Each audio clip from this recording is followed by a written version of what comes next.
Buenas noches, bienvenidos a una nueva entrega de Toque Final. Esta es la mejor forma de concluir una semana y abrir la nueva lo mejor edificado posible sobre los acontecimientos más importantes del país y del mundo.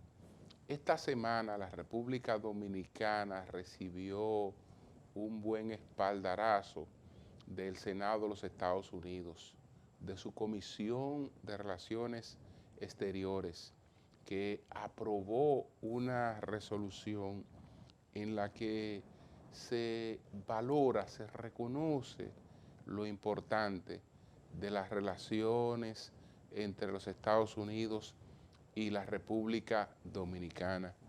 Varios senadores, encabezados por el senador Bob Menéndez, un gran aliado de la República Dominicana. Bob Menéndez siempre lo ha sido.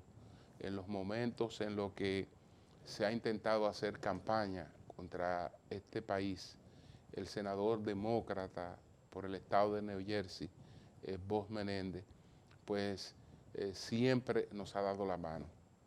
Ahora, pues, logró el consenso con otros senadores, donde está el senador Marco Rubio, el senador Bill Cassidy, y aprobaron esta resolución.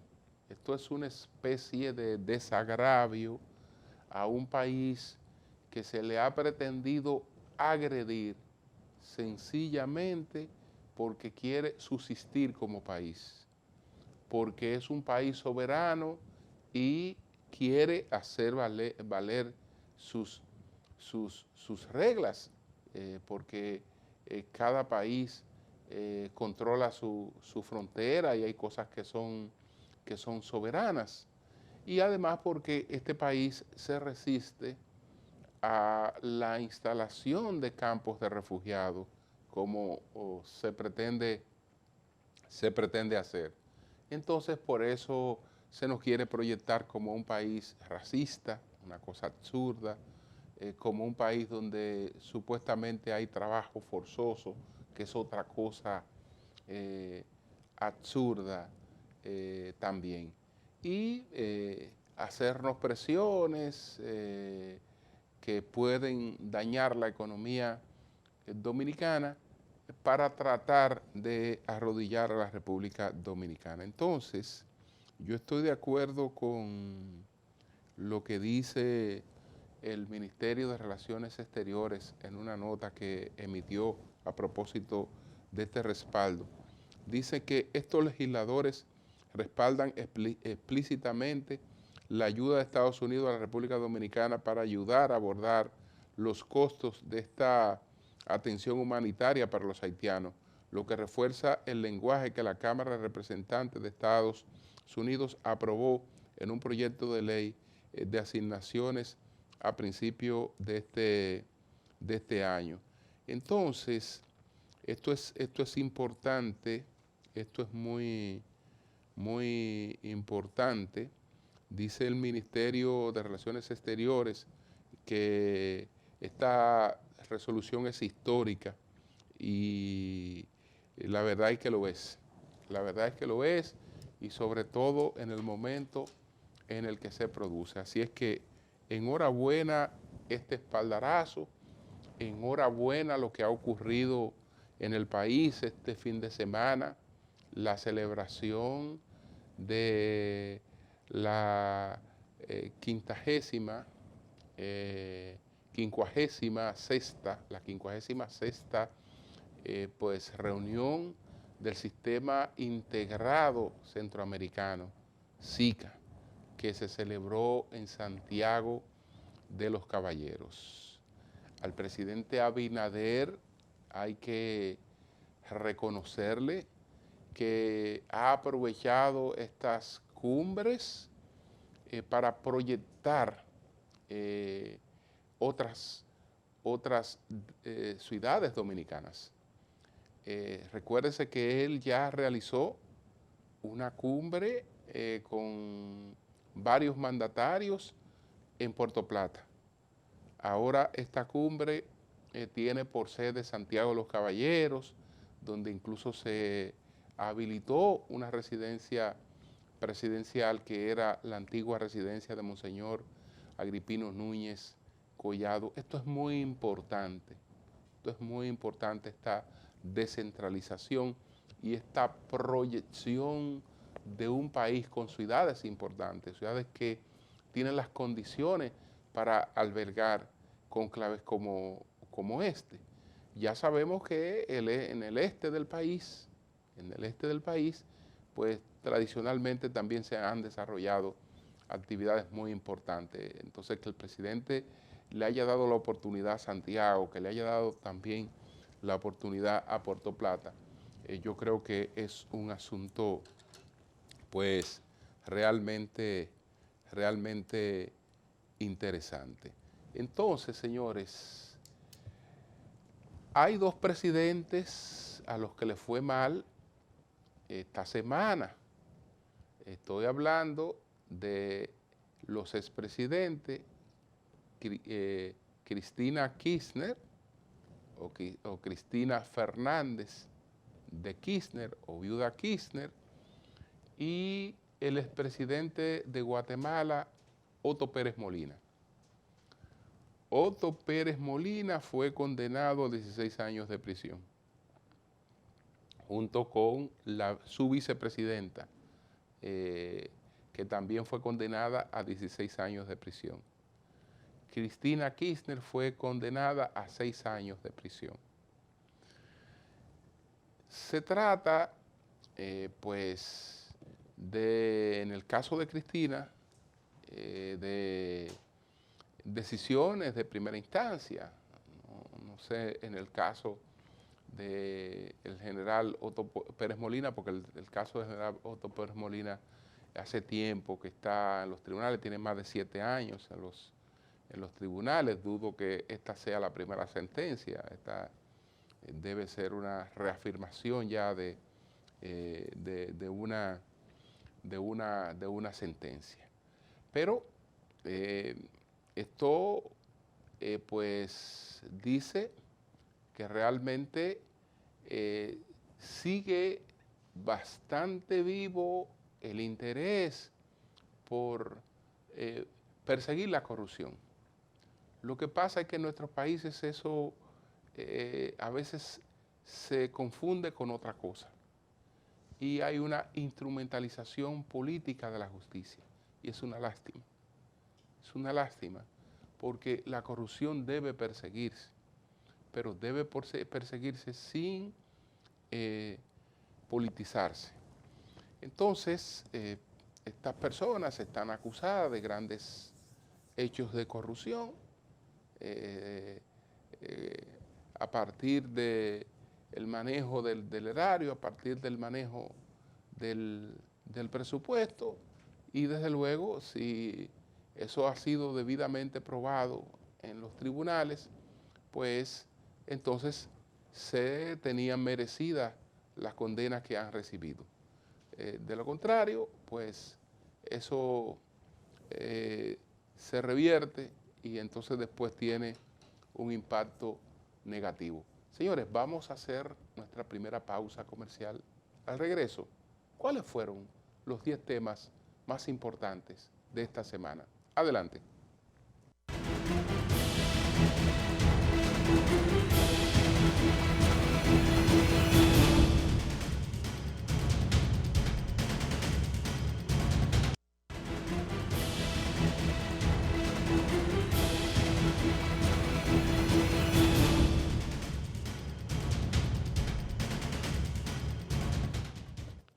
Bueno, señores, entre los temas que vamos a presentar está, pues, la variación de la coerción al mayor general Adán Cáceres, también al coronel Rafael Núñez de Asa, a la pastora Rosy Guzmán y a su hijo Tanet Flete. Hay quienes se atreven a decir que la justicia ha privilegiado a estas personas, que ha favorecido a estas personas. pero vayan a ver qué forma de favorecer a unas personas. Porque estas personas aún no tienen una acusación presentada. Aún no se sabe si a la hora de presentarle un expediente, el expediente será un expediente realmente bien elaborado que permita llevarlos a una condena judicial.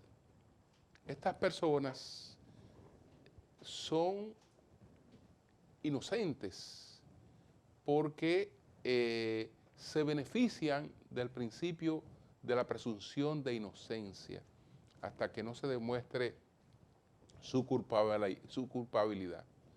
Y sin embargo, ustedes saben que llevan ya 19 meses en la costilla, presos 19 meses por una investigación, presos 19 meses en un país que sabe que se hace mucha bulla en la presentación de los casos, mucha bulla en la presentación de los casos, que se pone mucho énfasis en trancar a las personas, pero que no ocurre lo mismo con la contundencia de los expedientes y la mayoría se caen.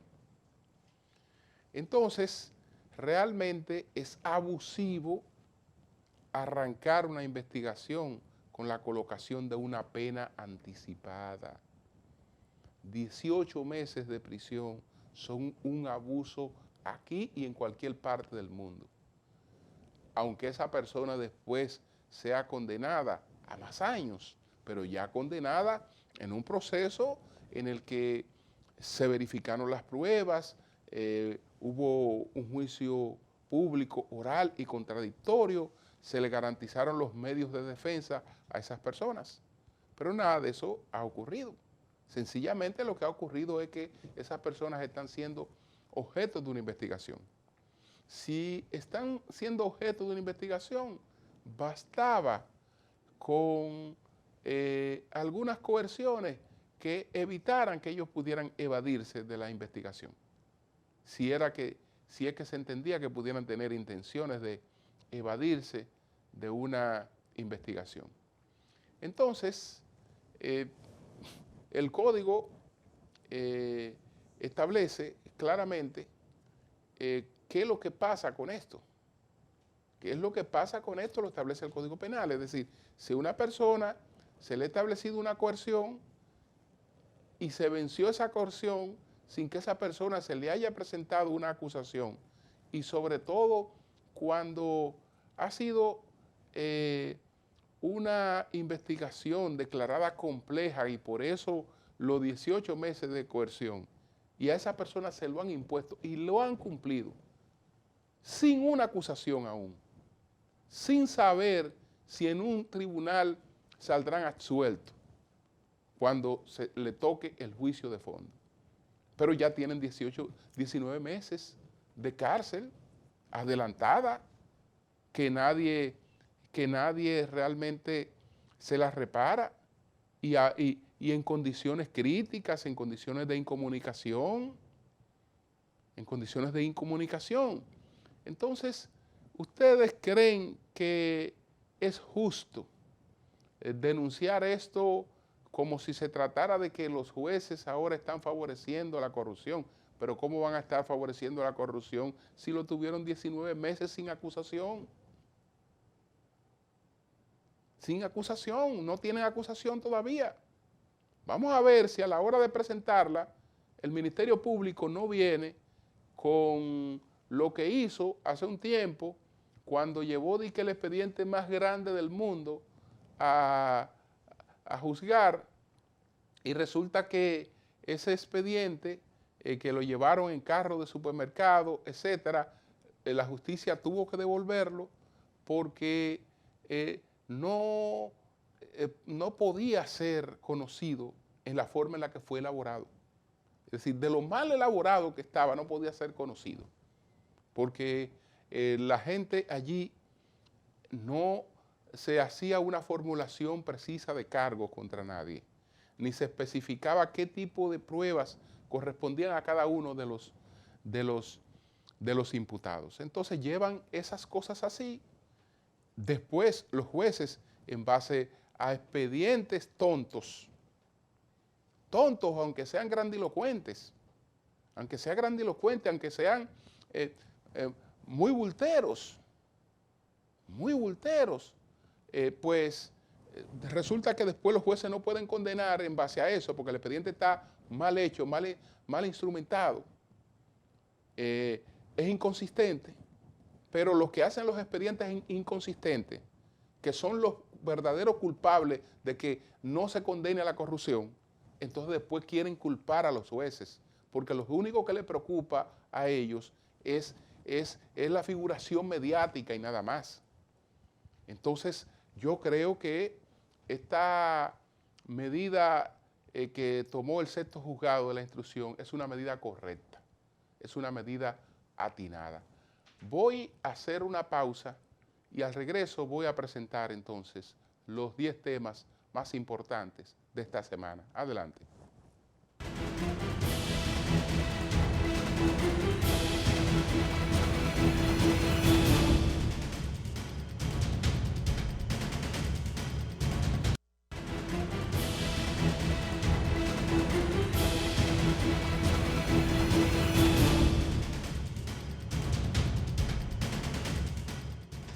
Ahora sí, vamos a presentar de inmediato cuáles fueron los 10 temas de mayor impacto esta semana. Adelante.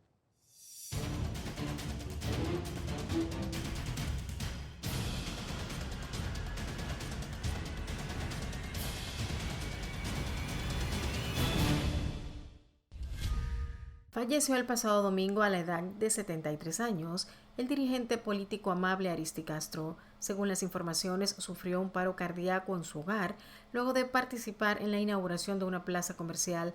Fue trasladado a la clínica Peroso, donde falleció. Amable Aristi Castro nació en la comunidad de El Bonao, Higüey, provincia de la Altagracia, el 10 de mayo de 1949. En el campo político, Aristi Castro mostró habilidades, logrando negociaciones electorales que lo mantuvieron en la palestra pública por más de 40 años. En su quehacer en el Estado se desempeñó como diputado, senador, secretario de la Liga Municipal Dominicana. Su debut congresual lo hizo como diputado en 1982, donde permaneció por 2 períodos para luego escalar al cargo de senador desde 1990 hasta el 1998, cuando renunció para ocupar la Liga Municipal Dominicana. En 2008 fue candidato presidencial por el Partido Reformista Social Cristiano PRCC, quedando en tercer lugar. Era presidente del Partido Reformista Liberal PRL desde el año 2015, aunque comenzó su carrera política en el PRCC, donde ingresó en 1976. Aristi Castro fue 4 veces presidente del Senado y ocupó en 3 ocasiones la Secretaría General de la Liga Dominicana. Personalidades del ámbito político, social, empresarial y personas del pueblo acudieron a darle el último adiós, destacando el trato afable, pausado y alegre del político y empresario.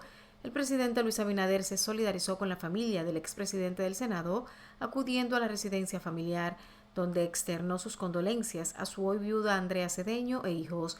Previamente, a través de su cuenta de Twitter, el mandatario expresó sus condolencias por el fallecimiento del veterano político, resaltando las cualidades de Aristi Castro, a quien definió como un político cercano y solidario, amigo de sus amigos y con profundo amor a su pueblo. Asimismo, el expresidente de la República, Danilo Medina, acudió a la Basílica Nuestra Señora de la Altagracia, en Higüey. A juicio del expresidente, el país ha perdido un gran hombre, quien siempre abogó por obras de importancia para la provincia de la Altagracia. Aristi Castro, el cacique u hombre fuerte de Higüey, fue sepultado el pasado martes en su tierra natal, dejando como legado una trayectoria con altibajos políticos en la que conjugó los escándalos con las ayudas y supo ser el centro de grandes negociaciones. El arzobispo de Santo Domingo, Francisco Osoria Acosta, defendió la labor de su fallecido hermano, el arquitecto Secundino Osoria Acosta, Nino, en la construcción de diversas obras eclesiásticas, así como que se beneficiara monetariamente de las mismas. El deceso del profesional de la construcción se produjo el pasado 15 de noviembre a causa de un cáncer de hígado. Los señalamientos de la principal autoridad eclesiástica de la Iglesia Católica Dominicana se produjeron al tomar la palabra durante la misa oficiada por el descanso de su pariente para revelar que algunas personas hicieron acusaciones que llegaron inclusive al Vaticano. Algunas personas, no sé de dónde ni me interesa saber, han dudado de eso y han pensado y han expresado, más que expresión, han acusado de que Nino se hizo rico al lado del arzobispo. Tengo esa acusación y eso llegó lejos, llegó al Vaticano, reveló Osoria.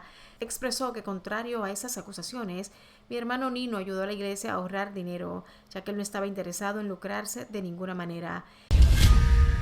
Un importante incremento en las notificaciones de nuevos contagios del virus del COVID-19 ha registrado el país en el último mes, pasando de un reporte diario que oscila entre 21 y 23 casos nuevos a inicio de noviembre pasado hasta superar los 234 nuevos positivos reportados esta semana. En el último mes, el sistema de vigilancia epidemiológica ha reportado 4.189 nuevos casos positivos que son captados mediante los reportes de pruebas positivas que hacen los laboratorios donde se procesan las muestras. La positividad diaria es de 22.48% y una acumulada de las últimas 4 semanas de 5.79%. El Distrito Nacional fue la demarcación que tuvo mayores registros de casos positivos, reportando 165 nuevos casos, para un acumulado desde marzo del 2020 a la fecha de 173.815 pruebas positivas. La ocupación de camas hospitalarias COVID-19 se colocó en 2%, con el registro de 47 pacientes hospitalizados en salas regulares y la de camas de cuidados intensivos en un 1%, con 6 pacientes ingresados. El país no reporta mortalidad por COVID-19 desde inicio del mes de agosto pasado, manteniéndose las cifras de fallecidos en 4.384 y la letalidad en 0.67. Si las elecciones presidenciales se realizaran hoy, el Partido Revolucionario Moderno, PRM, obtendría el 53%, conforme a la quinta entrega de la encuesta RD Elige, que realiza el grupo RCC Media en alianza con Investigaciones Digitales.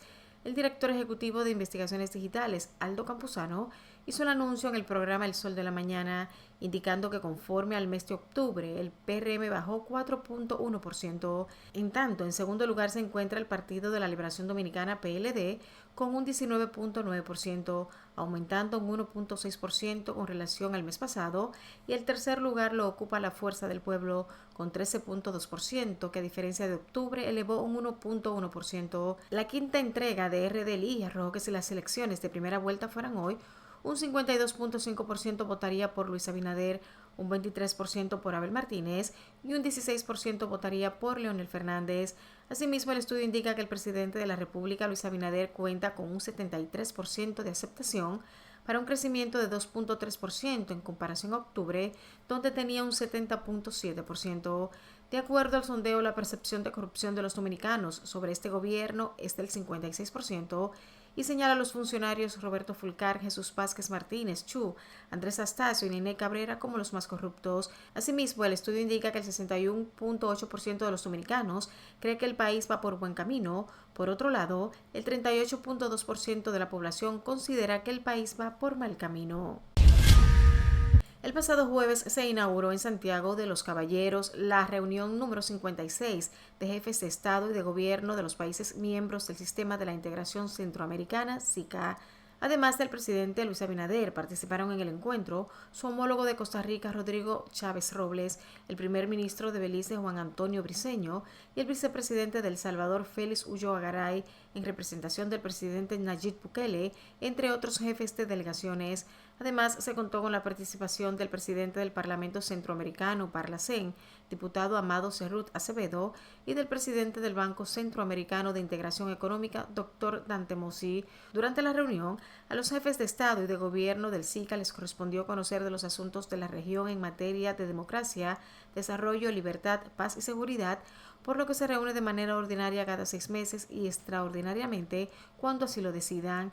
Además, se celebró la reunión que concluyó con el traspaso de mando de la presidencia pro tempore del Sistema de Integración Centroamericana que actualmente ostenta la República Dominicana. Además, la situación en Haití, que impulsa la migración de sus ciudadanos, fue uno de los puntos que propuso el presidente de la República Dominicana, Luis Abinader, en la reunión número 56 de jefes de Estado y de Gobierno de los países miembros del Sistema de la Integración Centroamericana SICA.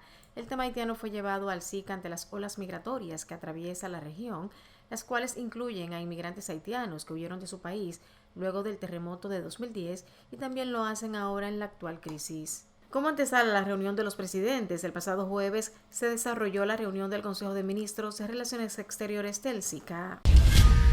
El comisionado ejecutivo para la reforma de la Policía Nacional, José Vila del Castillo, dijo que en ese cuerpo del orden había una corrupción interna, institucional y sistémica dirigida desde la propia Dirección General hasta el último raso.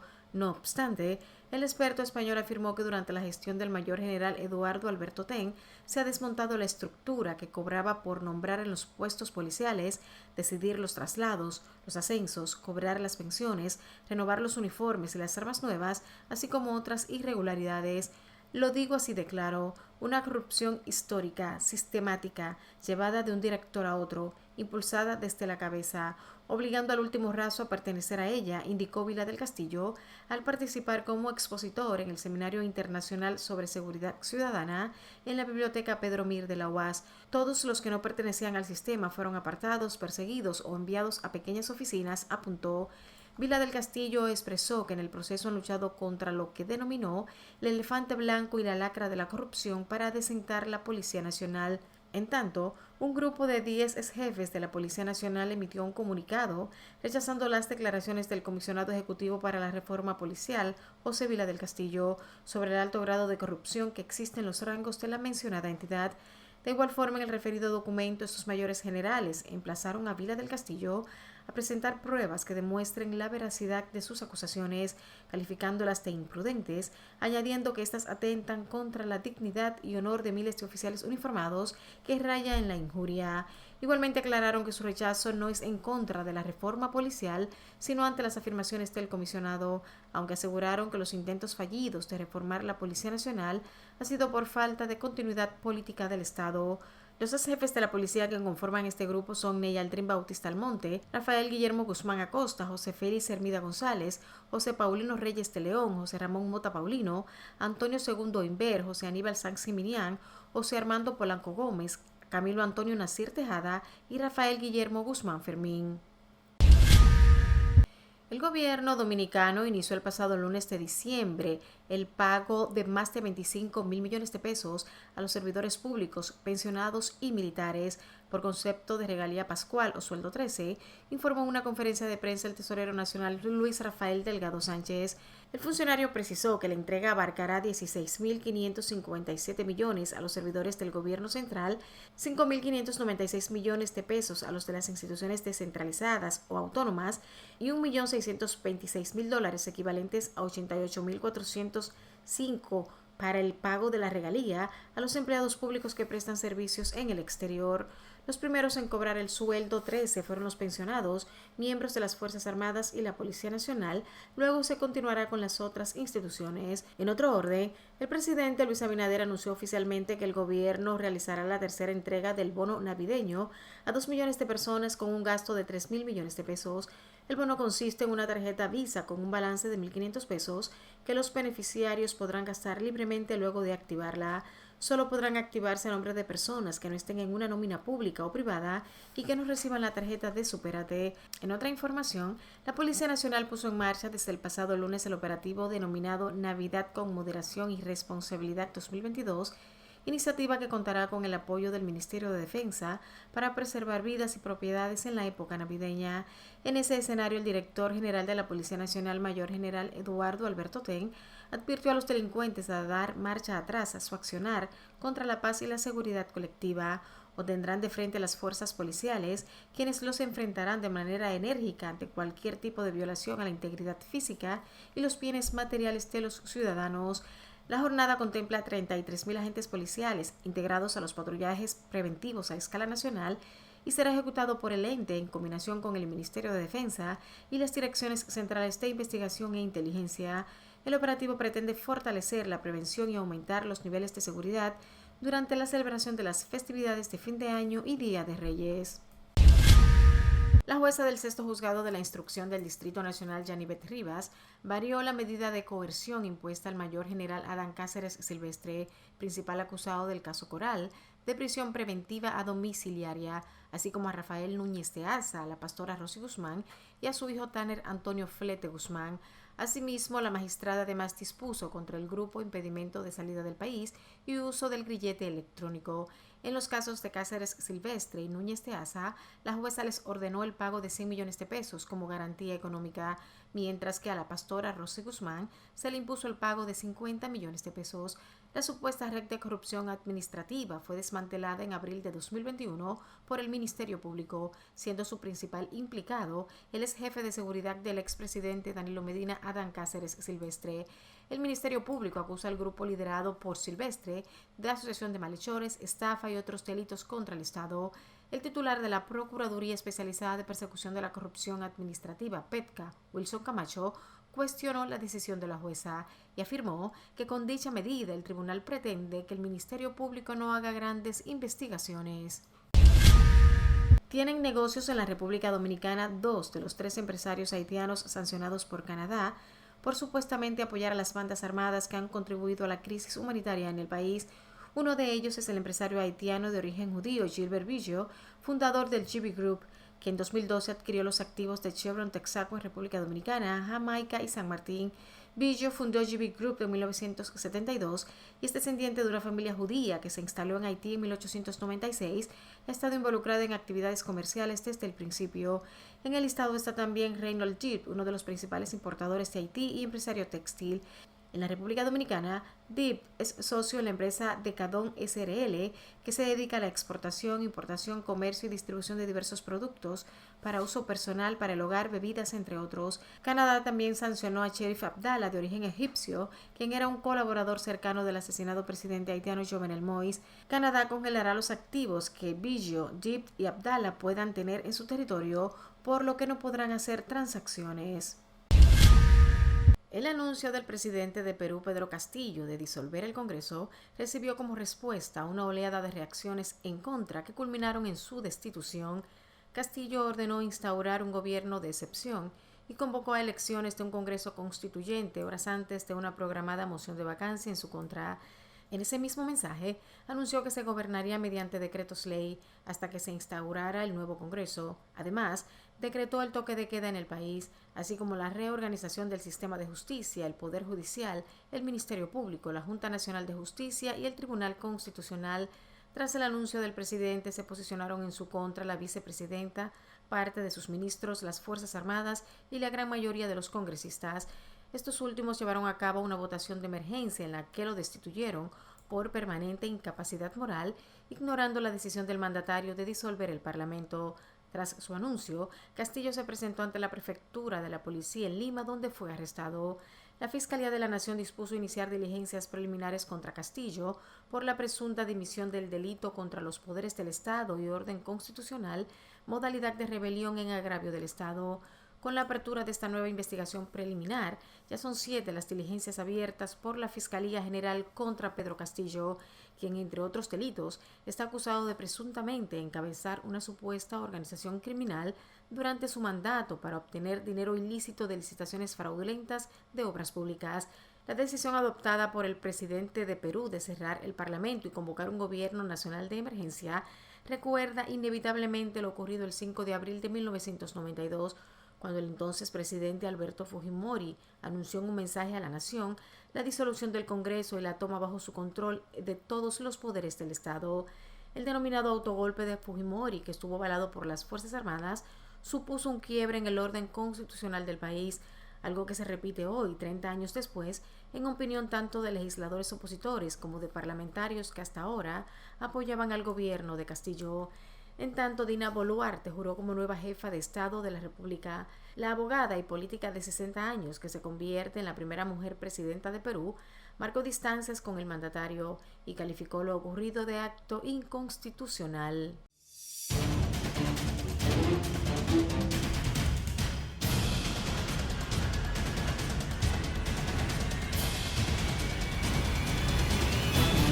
Bien, hacemos una pausa, retornamos en breve.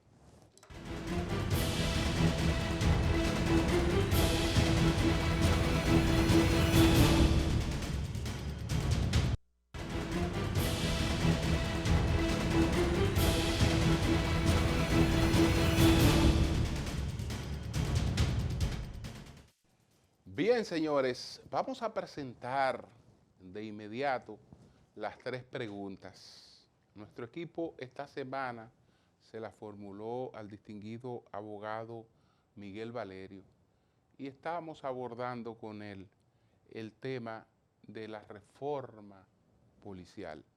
Adelante.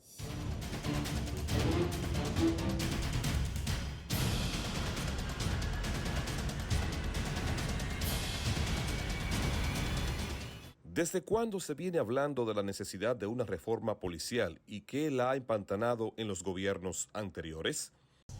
Desde la era de Trujillo, a raíz del final de la dictadura, se hablaba de una policía militar, se han hecho esfuerzos por modificar la ley orgánica de la policía, evidentemente el comportamiento de la policía.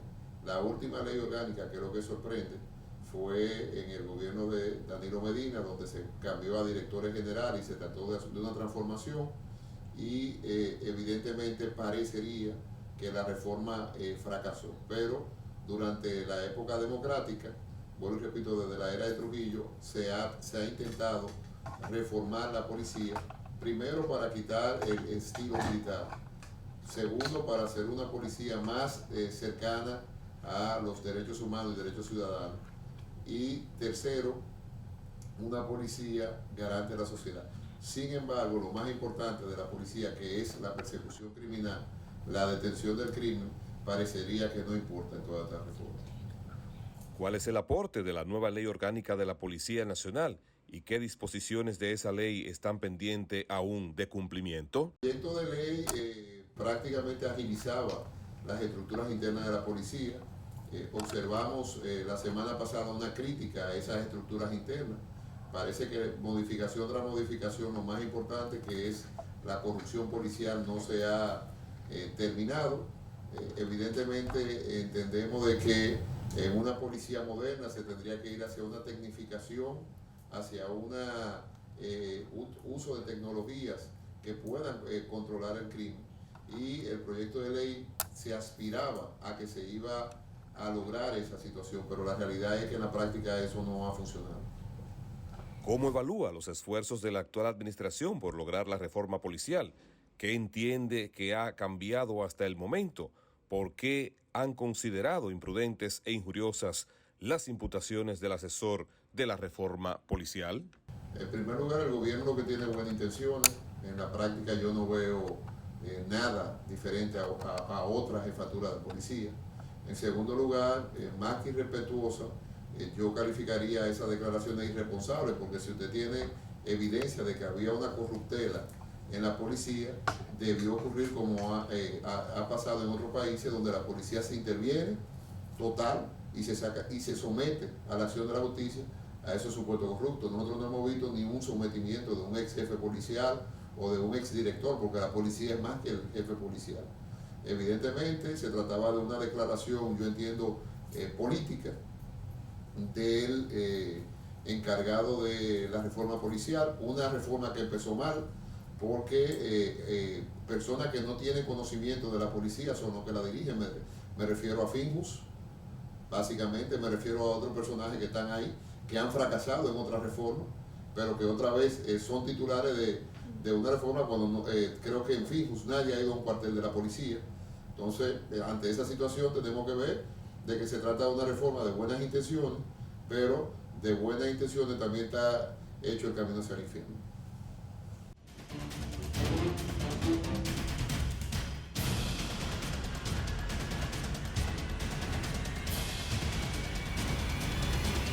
Bien, hacemos una pausa, retornamos en breve.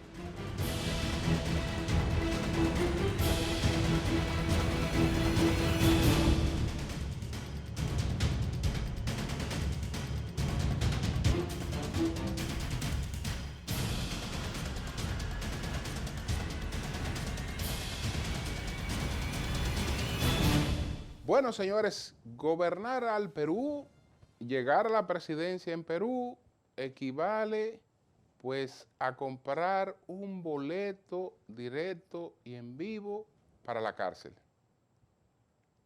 Cualquier presidente que usted recuerde reciente del Perú está preso o está en libertad condicionada o está como Alejandro Toledo, prófugo. Está prófugo o se ha quitado la vida como Alan García. Es decir, está en prisión muriéndose Alberto Fujimori. Estuvo en prisión Alan García y después iba a ser procesado judicialmente de nuevo y ahí prefirió darse un tiro. Pero a Alan García le siguió Ollanta Humala, preso también e investigado. A Ollanta Humala le siguió Pedro Pablo Kuczynski, preso también e investigado. A Pedro Pablo Kuczynski le siguió Martín Vizcarra, preso también. Entonces, después resulta que fue a la presidencia Manuel Meriño, un interino, como presidente del Congreso. Ahora el presidente electo, que lo fue Pedro Castillo, está preso. Y ha asumido, pues, la presidencia la vicepresidenta de la República, la señora Dina Boluarte, que es la primera mujer que llega a esa posición. Escriban que esa señora va presa. Escriban que ella no se escapa de eso. Esa señora va presa también. ¿Por qué? Porque ahí se ha dado lo que se denomina como el gobierno de los fiscales. Y entonces se entiende que se beneficia a un país cuando se persigue a cada cabeza que ha tenido ese país. Porque eso demuestra que la justicia le llega a todos. Y la justicia no le llega a todos porque de los 33 millones de peruanos, la mayoría viven en la miseria. Entonces la justicia no le llega el espectáculo. Le llega el espectáculo, eso es lo que le llega. Le llega la inestabilidad que los lleva a cometer errores como este, de que, bueno, como la clase política supuestamente ha sido la corrupta, vamos a irnos por el camino de la antipolítica. Y en el camino de la antipolítica aparece una gente sin la menor condiciones para gobernar un país, como es el caso de este caballero Castillo, un maestro rural, pero sin una visión de Estado, y tampoco con una capacidad mental que le permitiera empaparse en poco tiempo e ir aprendiendo. No. Un hombre de una incapacidad patológica. Entonces, eso realmente daña mucho a un país, daña mucho la vida de la gente. Porque cuando un individuo incapaz llega a dirigir los destinos de un país, atrasa a ese país en todos los sentidos. La gente se muere de manera anticipada por falta de las atenciones, de los cuidados, pasa más hambre, tiene menos oportunidades de vivir mejor los años que le queden. Desperdicia una parte de los años que le quedan, pasando todos los trabajos del mundo en medio de esa situación de inestabilidad. Y entonces, yo creo que ahí hay lecciones importantes. Hay lecciones importantes. Por eso, señores, es que no se puede, no podemos cualquierizarlo todo. No podemos quitarle valor a todo. Ese ánimo que prima en la sociedad de quitarle importancia a todas las cosas, que nada tiene valor, que nada es nada, es lo que lleva a la gente a creer que cualquiera puede gobernar un país. Vamos a poner un burro a gobernar un país, porque nada es nada. Nada es nada. Y entonces son locuras. Son locuras porque a la hora de escoger un gobernante, tiene que haber una cierta selectividad, aunque la persona sea una figura popular, pero tiene que tener algo en la cabeza. Tiene que tener algo en la cabeza. Tiene que saber que un presidente es un conciliador de todos los intereses de un país y trata de armonizarlo en beneficio de la mayoría de ese país, pero trata de armonizar todos los intereses, absolutamente todos los intereses para poder poner un país pues a avanzar. Entonces, ahí tenemos esta situación y eso no se queda ahí. Eso no se queda ahí porque esta dama tampoco tiene preparación para gobernar un país. No importa que ella haya sido abogada, notaria, etcétera. No, no, no, no, no. El gobierno de un país significa conocimiento de las políticas públicas. Y el gobierno de un país significa conocimiento de ese país y de los distintos sectores y de todos los intereses y de los grupos económicos y de todas las cosas para poder armonizarla en beneficio de ese país. Entonces, evidentemente que no creo que ella tenga capacidad para sustentarse ahí. Ojalá esté equivocado y por lo menos se pueda llegar a la celebración de unas elecciones. Entonces, pongo un punto aquí para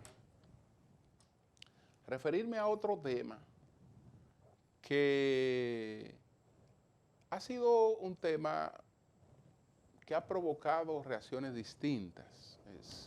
Me refiero a la flexibilización del protocolo para ir al Teatro Nacional. Porque al actual director se le ha ocurrido que a veces hay gente que está trabajando y se puede presentar tal y como está en su trabajo a acudir realmente a una presentación en el Teatro Nacional. A ver una obra de arte, a presenciar un concierto, a disfrutar de un concierto de música, etcétera, que la gente puede, como esté más o menos, coger para allá, porque eso supuestamente quita parte del criterio clasista. No, eso lo que hace es relajar más las cosas, quitarle importancia a las cosas y hacer que la gente no haga diferencia entre una cosa o la otra. Porque yo creo que una persona, si va a una discoteca, no es lo mismo que si va a un espectáculo en el Teatro Nacional. No es lo mismo. O va a una terraza, o va a un colmadón. No son cosas iguales. Se supone que nadie improvisa, digamos, ir a una presentación. La gente se organiza y sabe que ese es un lugar donde usted tiene que ir mínimamente acogido a un protocolo. No, vamos a tumbar eso. Vamos a tumbar eso, que la gente venga, porque lo que queremos es gente.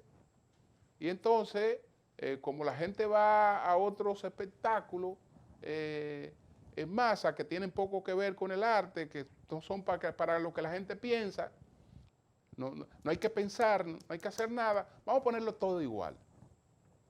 Vamos a ponernos todo igual, es decir, vamos a relajar el Teatro Nacional para ponerlo al nivel de la gente que tal vez no le interesa ir al Teatro Nacional. No le interesa porque no tiene apreciación por lo que allí se presenta.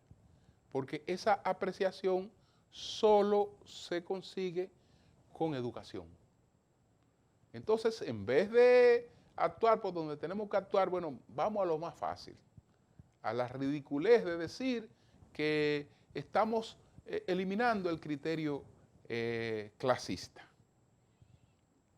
Señores, el conocimiento y la cultura, el cultivarse, porque la cultura es cultivarse, sí tiene su criterio de clase, no económica, sino de clase en términos intelectuales, en términos de la formación de las personas. Entonces, en vez de yo estimular esto para que el que no está en estas condiciones desee ponerse en estas condiciones, la voy a tumbar para que nadie tenga estímulo de nada. Y ya usted sabe que las cosas sigan de mal en peor. Señores, buenas noches a todos.